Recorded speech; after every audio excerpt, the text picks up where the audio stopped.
Hello everyone, welcome to SK nursing notes. আমরা আজকে আবার নিয়ে চলে এসেছি 20টা ইম্পর্টেন্ট এমসিকিউ, যেগুলো WBHRB স্টাফ নার্স গ্রেড 2 এক্সামের জন্য খুবই ইম্পর্টেন্ট। চলো আর দেরি না করে শুরু করে দেওয়া যাক। তো প্রথম প্রশ্ন, which is the most important action before administering any medication? অপশানগুলো দেখো, check the patient's temperature, identify the patient correctly, ask the patient relatives, give the medication immediately. তো কোনো মেডিকেশন দেওয়ার আগে আমাদের ইম্পর্টেন্ট যে অ্যাকশনটা সেটা কি? তো রাইট আনসারটি হবে option B, identify the patient correctly. কারণ কোনো একটা মেডিকেশন আমরা দেওয়ার সময় ডক্টর যেগুলো প্রেসক্রাইব করে সেটার ক্ষেত্রে আমাদের সেই পেশেন্টটাকে আইডেন্টিফাই করতে হবে। কারণ ওয়ার্ডের মধ্যে একই নামের দুটো তিনটে পেশেন্ট থাকতেই পারে, তো কোন পেশেন্টটার ক্ষেত্রে ডক্টর সেই মেডিকেশনটা অ্যাডভাইস করেছেন সেটা আমাদের প্রথম কারেক্টলি নির্বাচন করতে হবে এবং তারপর মেডিকেশনটা দিতে হবে। Next question, a patient with diabetic ketoacidosis has a serum potassium level 5.8 milliequivalent per liter. Which findings should the nurse anticipate? তো দেখো এখানে সিরাম পটাশিয়াম লেভেলটা বলে দিয়েছে 5.8। তো এটা কি আছে, ইনক্রিজ আছে না ডিক্রিজ আছে তোমাদের প্রথমে দেখতে হবে। তো 5.8 মানে ইনক্রিজ আছে। তো দেখে নাও কোন অপশানটা রাইট হবে। Severe muscle weakness due to intracellular potassium excess, tall peaked T wave on ECG, U wave on ECG, severe bradycardia with flattened T wave। তো যখন আমাদের হাইপার ক্যালেমিয়া হয়ে থাকে তো আমাদের এখানের মধ্যে কোন অপশানটি কারেক্ট হবে বা বডিতে কোনটির চেঞ্জ হবে? তো দেখো রাইট আনসারটি হবে tall peaked T wave on ECG. Option B is the right answer. কারণ হচ্ছে যখনই আমাদের পটাশিয়াম লেভেলের ইনক্রিজ বা ডিক্রিজ হয় তখন আমাদের হার্টের যে রিদিম সেইগুলোতে চেঞ্জ হতে থাকে। তো হাইপার ক্যালেমিয়ার ক্ষেত্রে টল পিক টি ওয়েভ দেখা যায়, দেন কিউআরএস কমপ্লেক্স যেটা থাকে সেটা ওয়াইডেন্ট থাকে। ইসিজিতে এই সমস্ত চেঞ্জগুলো আমরা দেখতে পারি। হাইপার ক্যালেমিয়া হাইপোক্যালেমিয়া কিন্তু এক্সামের জন্য খুবই ইম্পর্টেন্ট। এর সাইন সিমটম কেন হয় এই সমস্ত জিনিসগুলো তোমাদের কিন্তু আসতে পারে, এটা ভালো করে একবার দেখে নিও। The next question, which electrolyte imbalance is most commonly associated with cardiac arrhythmia? Cardiac অ্যারিথমিয়ার ক্ষেত্রে কোন ইলেকট্রোলাইটটি সব থেকে important? Potassium imbalance, chloride imbalance, calcium imbalance only, phosphate imbalance only. তো কোনটা সঠিক আনসার হবে? কমেন্ট করে জানাও সঠিক আনসার কোনটি হবে। তো আমাদের সঠিক আনসারটি হলো অপশন এ, পটাশিয়াম ইমব্যালেন্স। এর আগের কোয়েশ্চেনটাতেই আমরা দেখলাম যে হাইপার ক্যালেমিয়া আর হাইপোক্যালেমিয়ার জন্য হার্টের রিদিমের চেঞ্জ হয়। তো পটাশিয়াম হচ্ছে হার্ট ফাংশনের জন্য, হার্টের রিদিমের জন্য খুবই ইম্পর্টেন্ট একটা electrolyte. Next question, what is the first line emergency drug for anaphylaxis? Anaphylaxis shock মানে যেগুলো অ্যালার্জিক শক হয়ে থাকে তার ক্ষেত্রে ফার্স্ট লাইন এমার্জেন্সি মেডিসিন কোনটা? অপশানগুলো দেখো, atropine, adrenaline or epinephrine, furosemide or diazepam. সঠিক আনসারটি কমেন্ট করে জানাও।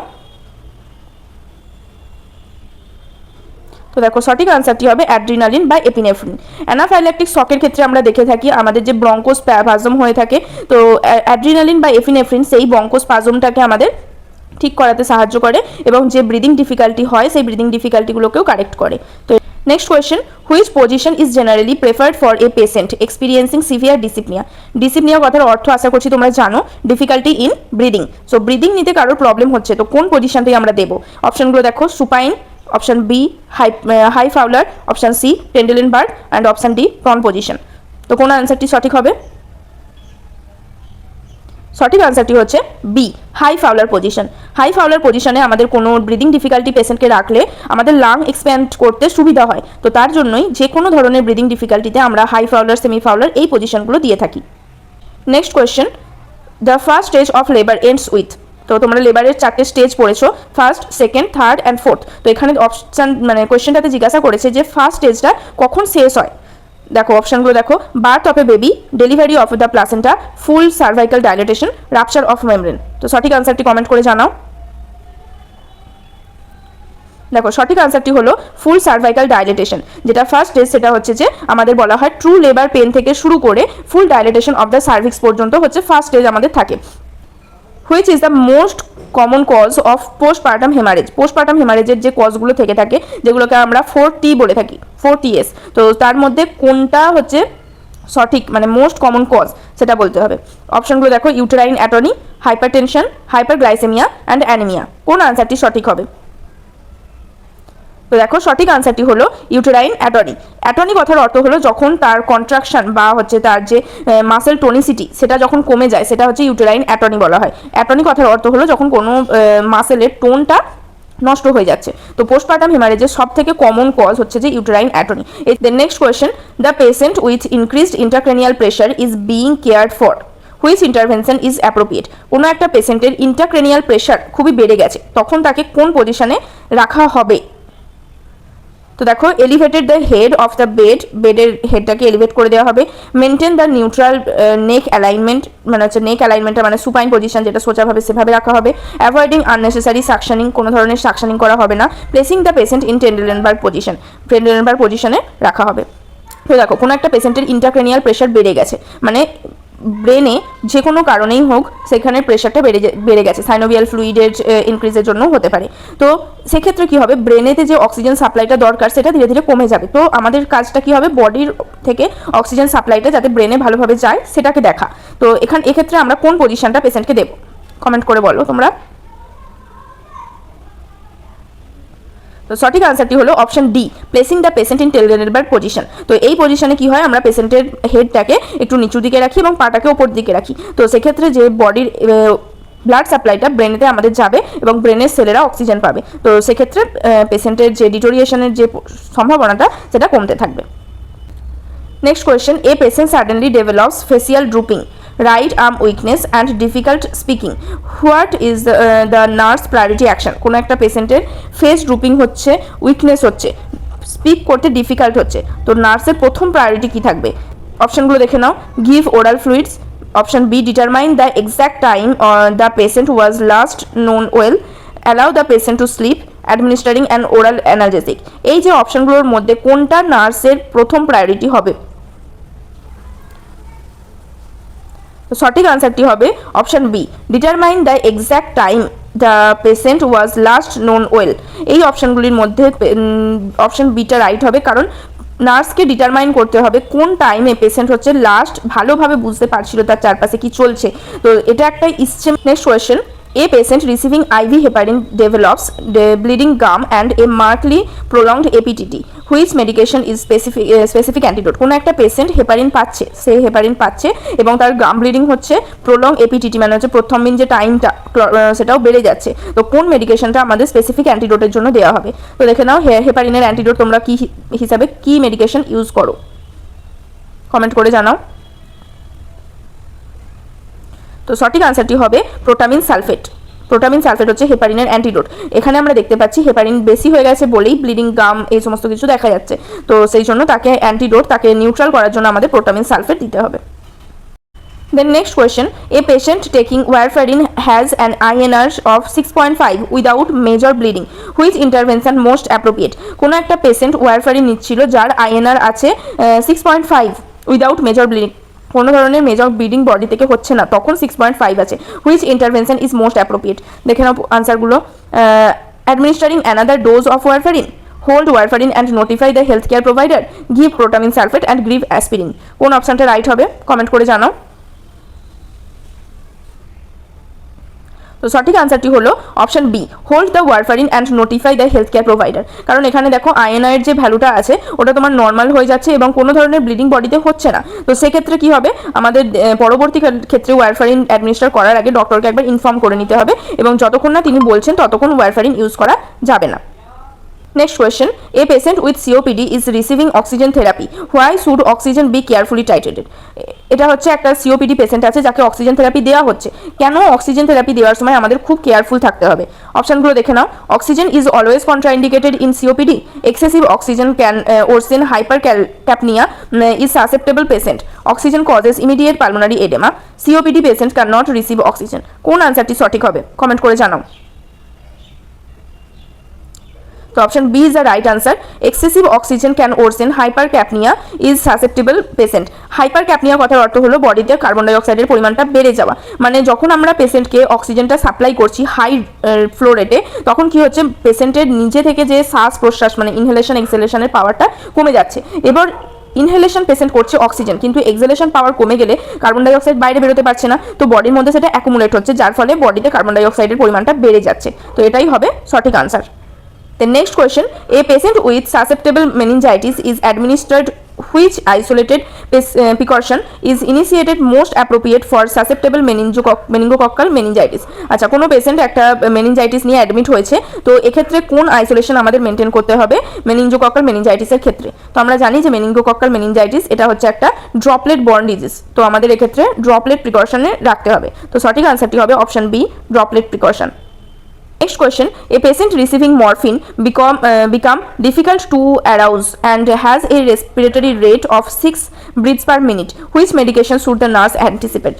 আচ্ছা, মরফিন হচ্ছে আমাদের একটা ওপিওয়েড ড্রাগ, তো ওপিওয়েড ড্রাগ দেওয়ার পরে রেসপিরেটরি রেটটাও অ্যাবনর্মালি অনেক কমে গেছে এবং পেশেন্ট হচ্ছে যে অ্যারাউজেও ডিফিকাল্ট হচ্ছে। তো এক্ষেত্রে আমাদের কোন অ্যান্টিসিপেটারি মেডিকেশন দিতে হবে? অপশনগুলো দেখো, ন্যালক্সন, প্রোটামিন সালফেট, ভিটামিন কে, ফ্লুমেজেপনিল। কোন মেডিকেশনটা হচ্ছে মরফিন বা ওপিওয়েড অ্যানালজেসিকের অ্যান্টিডোট? তো সঠিক আনসারটি হলো ন্যালক্সন। ন্যালক্সন হলো ওপিওয়েড অ্যানালজেসিকের antidote. Next question, a nurse accidentally sustained a needle stick injury from a used needle.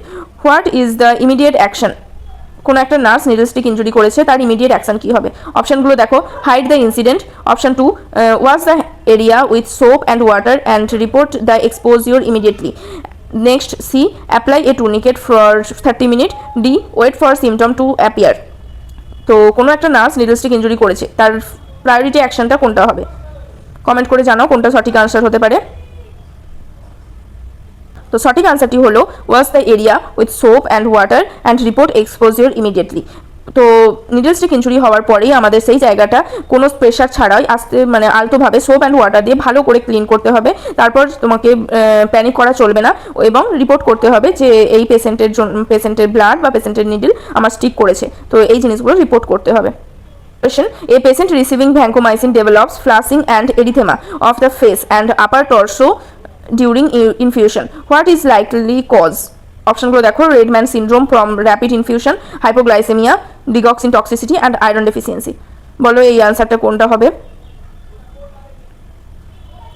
তো দেখো সঠিক আনসারটি হলো option A, Redman syndrome from rapid infusion. এটা ভ্যাঙ্কোমাইসিনের একটা সাইড এফেক্ট বা অ্যাডভার্স এফেক্ট বলা যেতে পারে, যেখানে যদি আমরা ভ্যাঙ্কোমাইসিন অ্যান্টিবায়োটিকটাকে খুবই র্যাপিডলি ইনফিউজ করি পেশেন্টের বডিতে, তো তখন পেশেন্টের বডিতে যে জায়গাটায় ব্লাড সাপ্লাইটা বেড়ে যাবে, কোনো জায়গায় ব্লাড ক্লট হয়ে এরিথেমা ফর্মেশন হবে, যেটাকে আমরা রেডম্যান সিনড্রোমও বলে থাকি। তো সঠিক আনসারটি হলো option A. Next question, a patient with tracheostomy suddenly become restless, cyanosis and has increased work of breathing. What is the nursing priority? কোনো একটা পেশেন্টের ট্রাকিওস্টমি করা রয়েছে, হঠাৎই তার রেস্টলেসনেস দেখা দিচ্ছে, তারপর সাইনোসিস হচ্ছে, কোনো ব্রিদিং করার এটা বেড়ে যাচ্ছে, ব্রিদিংটা বেড়ে যাচ্ছে, তো নার্স এখানে কোনটা প্রায়োরিটি হবে?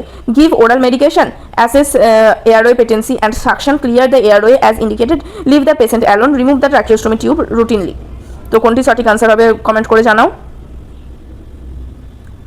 তো এক্ষেত্রে কোনো একটা পেশেন্ট ট্রাকিওস্টমি করা থাকলে তার যদি এই সিমটমগুলো দেখা যায়, এর অর্থ হলো ট্রাকিওস্টমি টিউবের মধ্যে কোনোভাবে ব্লক হয়ে গেছে, সেটা মিউকাস দিয়েও হতে পারে।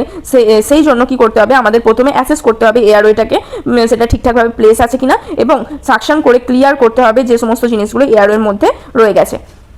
তো সঠিক আনসারটি হলো option B. Next question, a patient with a chest tube suddenly has continuous bubbling in the air seal chamber. What does the most likely indicate? কোনো একটা পেশেন্টের চেস্ট টিউব ড্রেনেজ রয়েছে, সেক্ষেত্রে চেম্বারের মধ্যে বাবলিং দেখা যাচ্ছে, এয়ার বাবলিং, তো সেক্ষেত্রে আমাদের ইন্ডিকেশনটা কি হবে? Normal tidaling, an air leak, tube obstruction, complete lung expansion. তো এর ক্ষেত্রে সঠিক আনসারটি কি কমেন্ট করে জানাও। সঠিক আনসারটি হলো option B, an air leak. Air leak করার জন্যই যেটা চেম্বারের ক্ষেত্রে এয়ার বাবলিং এর মতন দেখা যায়। Next question, a patient develops sudden unilateral calf swelling, warmth and pain. What should the nurse do? কোন একটা পেশেন্টের কাফ মাসেলের সোয়েলিং হচ্ছে, সেখানটা গরম হয়ে যাচ্ছে এবং ব্যথা করছে, তো এক্ষেত্রে নার্সের কি করা উচিত? অপশনগুলো দেখো, massage the calf, option B encourage vigorous working, C suspect DVT and notify the health care team promptly, apply deep pressure to the calf. কোনটা সঠিক আনসার হবে? তো তো সঠিক আনসারটি দেখো option C, suspect DVT and notify the health care team promptly. এক্ষেত্রে তোমাদের বুঝতে হবে যে সাইন সিমটমগুলো বলছে সেগুলো ডিভিটি মানে ডিপ ভেন থ্রম্বোসিসের সাইন সিমটম। সেক্ষেত্রে আমাদের প্রথমে সেটাকে নোটিফাই করতে হবে হেলথ কেয়ার টিমকে, মানে আমাদের যে ডক্টর থাকবে, ইনচার্জ থাকবে তাদেরকে। কারণ হচ্ছে ডিপ ভেন থ্রম্বোসিসের ক্ষেত্রে এই যে বলেছে তোমাকে মাসাজ করা, ভিগোরাস তাকে ওয়াকিং করানোর সঙ্গে সঙ্গে এইসব জিনিসগুলো একটু অ্যাভয়েড করতে হবে। তার জন্যই আমাদের কি করা উচিত, সেক্ষেত্রে হেল্প নিতে হবে হেলথ কেয়ার টিমের। Last question, a patient with chronic kidney disease is prescribed erythropoietin. কোনো একটা ক্রনিক কিডনি ডিজিজ এরিথ্রোপয়েটিনে প্রেসক্রাইব করেছে। What is the main purpose of this medicine? কেন তাকে এই মেডিসিনটা প্রেসক্রাইব করা হয়েছে? অপশনগুলো দেখো, reduce potassium, treat anemia associated with reduced erythropoietin production, increase urine output, reduce blood glucose। অপশনগুলো দেখে খুব সহজেই তোমরা বুঝতে পারছো সঠিক আনসারটি কোনটা হবে। তো কমেন্ট করে জানাও লাস্ট কোয়েশ্চেনের সঠিক আনসারটি। তো সঠিক আনসারটি হলো option B, treat anemia associated with reduce erythropoietin production. যেহেতু ক্রনিক কিডনি ডিজিজ রয়েছে তাই বডিতে নর্মালি এরিথ্রোপয়েটিন প্রোডাকশনটা হচ্ছে না। তো এরিথ্রোপয়েটিন প্রোডাকশন না হলে আমাদের যে আরবিসি প্রোডাকশন সেটাও ব্যাহত হচ্ছে। তো বডিতে ব্লাডের যে ডেফিসিয়েন্সি, হিমোগ্লোবিনের ডেফিসিয়েন্সি সেটা দেখা যাবে। তো সেক্ষেত্রে বাইরে থেকে আমরা এরিথ্রোপয়েটিন দেওয়ার পারপাসটা হলো অ্যানিমিয়াকে ট্রিট করা এবং এরিথ্রোপয়েটিন প্রোডাকশন যে হচ্ছে না সেক্ষেত্রে আমরা এরিথ্রোপয়েটিন বাইরে থেকে সাপ্লাই করা। Option B is the right answer. যদি প্রশ্নগুলি উত্তরগুলি তোমাদের ভালো লেগে থাকে এবং আমাদের ভিডিও তোমাদের হেল্পফুল মনে হয়ে থাকে তো অবশ্যই চ্যানেলটিকে সাবস্ক্রাইব করো, লাইক করো, শেয়ার করো তোমার নার্সিং বন্ধুদের সঙ্গে। ধন্যবাদ পুরো ভিডিওটা দেখার জন্য।